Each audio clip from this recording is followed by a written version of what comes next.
Social media platforms aren't just for teens and adults through their 60s. Many of our seniors have had an increasing presence online and have become celebrities and influencers in their own rights. Icons like Batty Winkle, Iris Apfel, and George Takei have continued to live on as living legends using Facebook, Instagram, and other social media platforms. These high-profile accounts are extremely valuable and criminals try to hack into them daily. But did you know that these accounts and many others are still considered valuable after death too?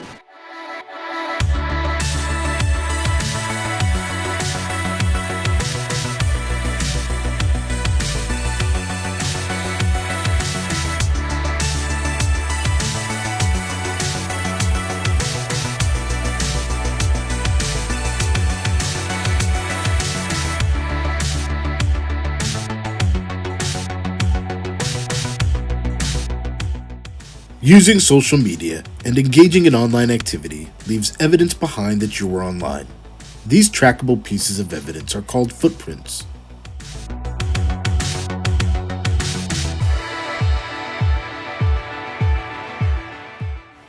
A digital footprint is a culmination of the online activities, communications, shared content, and accounts, personal data, that are traceable by other digital devices. So why do we care about our digital footprint?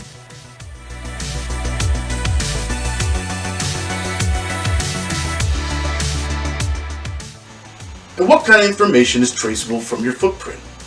Hackers can access photos stored online, subscriptions to various services, credit cards, banking and retirement information, as well as other debts that have been incurred.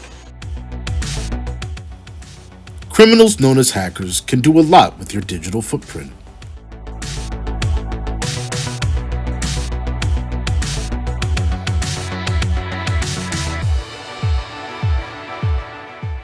And when you pass away, they can cause a lot of problems for your loved ones.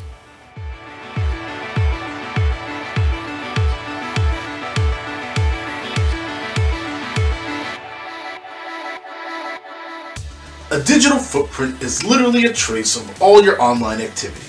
And while there is software you can purchase to clean up your history, there is always someone out there developing a software to work against it. See if you can find these 5 terms related to common types of scams.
Read these definitions to better understand these different types of scams.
Senior citizens have been targeted with the use of online scams for years, and criminals have found ways to exploit the popularity of the internet to take advantage of unsuspecting elders. There's a psychology behind these scams that explains why they are so effective and why criminals continue using them to target the elderly. So why do criminals target elders?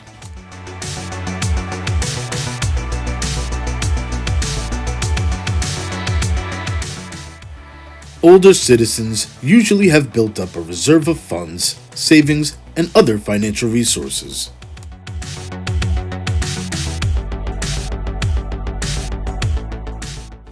They were also born in a different generation and were raised to be polite and trusting.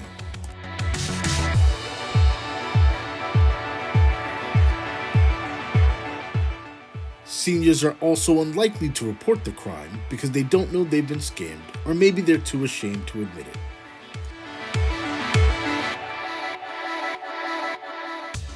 Criminals also know elderly victims are often poor witnesses as age affects memory and there's trouble recalling details.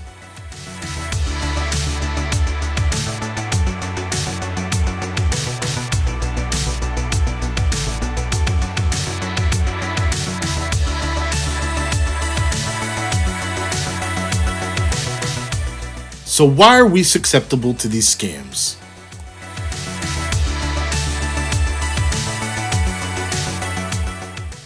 Nobel Prize winner Dr. Daniel Kahneman has a theory about two systems of thinking.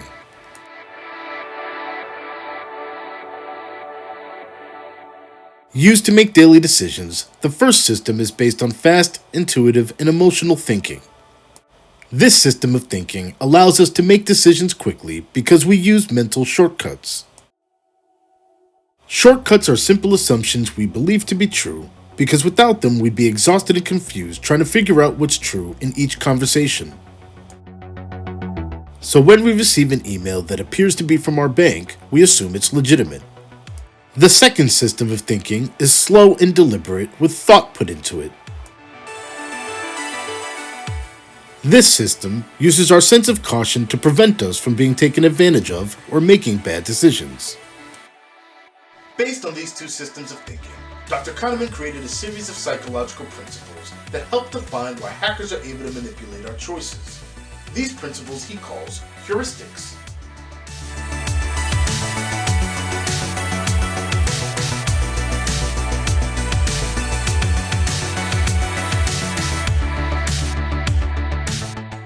These 7 principles explain how hackers manipulate our choices based on our tendencies. These tendencies include our desires to respect authority and commitments, our habits of following people, products, and services, our comparisons of individual items, our beliefs in helping those who have helped us, our attraction to things of scarce commodity, and the attention we give things that are labeled as social trends. What principle do you think these types of emails appeal to?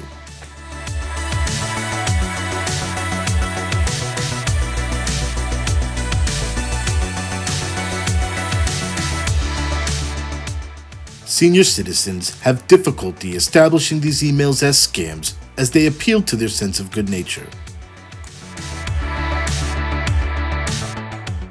Place the letters of the corresponding scenarios in the 2 columns based on whether you believe it's real or a scam.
Here are the results and some information you can use in the event that you're ever the victim of an IRS scam.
Let's take a look at some of the problems hackers can create once they get a hold of your information.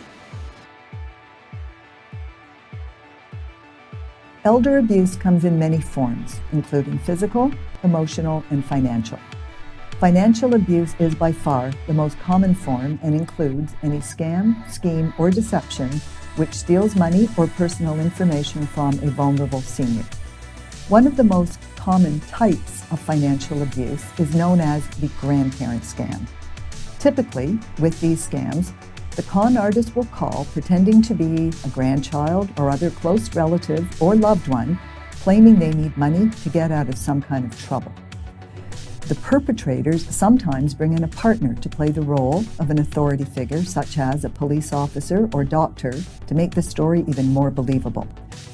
They might also use names and include personal information easily found in obituaries or via social media to make the story even more convincing. Seniors should also be wary of scammers who pose as an authority figure, such as a police officer, lawyer, or tax auditor from the CRA. These scammers might threaten that money must be sent immediately if the senior wants to avoid arrest. Out of fear or confusion, seniors may comply with their request, falling victim to the scheme. There are similar phone and email scams involving phony charities and sometimes pyramid schemes. Seniors should be encouraged, whenever possible, to answer phone calls and emails only if they recognize the caller or sender. And, of course, as technology evolves, so do the scams. For example, con artists may use new technology to deceive seniors by creating what are known as spoof website pages or emails that mimic real sites and brands. Often there are small indicators that can help you identify the site as fake if you look very carefully. But unless you're tech savvy, you may have no idea what to look for. The old adage, if it's too good to be true, it probably is, has never been more relevant.